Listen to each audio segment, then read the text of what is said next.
Fáilte Blotlia, welcome to Dublin. Fáilte Helen, welcome to Ireland.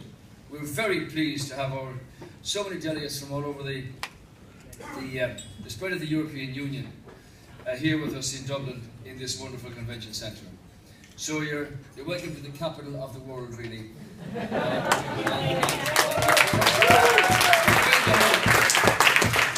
Please understand that you're now engaged with the Irish people and their personality, and they want to find out where you come from, who your father is, your mother, how many sisters you have, or brothers as the case might be, or whatever, what you do, what you like to do in your spare time, and so on.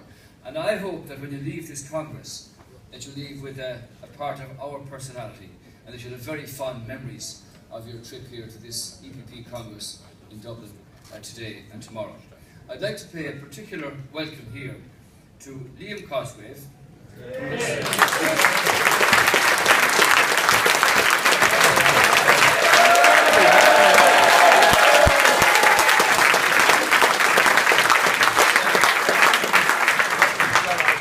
He's only 19 years of age. His late father was Taoiseach of Ireland and Prime Minister at a time when after a civil war, when there weren't any assets at all available in the country, his father and the people who served with him in those governments built this state and built the institutions of this state.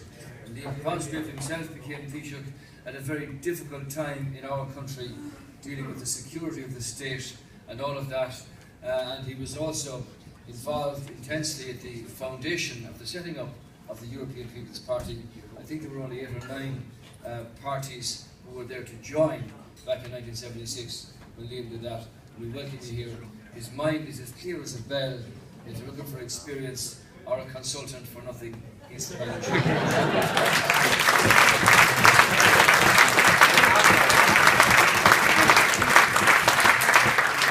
don't want to ramble along here. We had a very different kind of meeting today, I have to say, in Brussels, where all 28 of the European Council leaders were there, dealing with the consequences of what's happened in Crimea.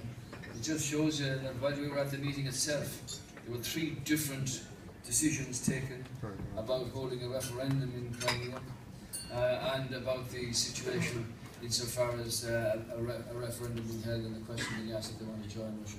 This is very serious, and clearly the countries, our colleague countries from Estonia and Latvia, Slovakia, the Czech Republic and so on, who are former Eastern Bloc countries, are faced here with living with the consequences of this. And also when you think of the consequences for energy, where 25% of Europe's supplies come from Russia, and all that's involved in that, you think of our own difficulties here, in part in getting energy that we have as a potential blowing up and down the country and everywhere else. It just puts into perspective the catastrophic consequences that could happen if things go wrong. Just spoken to Yulia Tymoshenko outside, and Mr. Klitschko is here as well, with a great presentation from the Ukrainian Prime Minister today, just what's happening in that country, 2.5 times the size of France. The first meeting I was at were 28 leaders, all came together actually with a very strong and a very clear statement, with a strategy of action that is made it perfectly clear to the Russian President that while we want to have good relations with everybody, and that's very important, that what happened here is wrong, that it's illegal, and that the European Union has set out on a path that there are consequences that apply.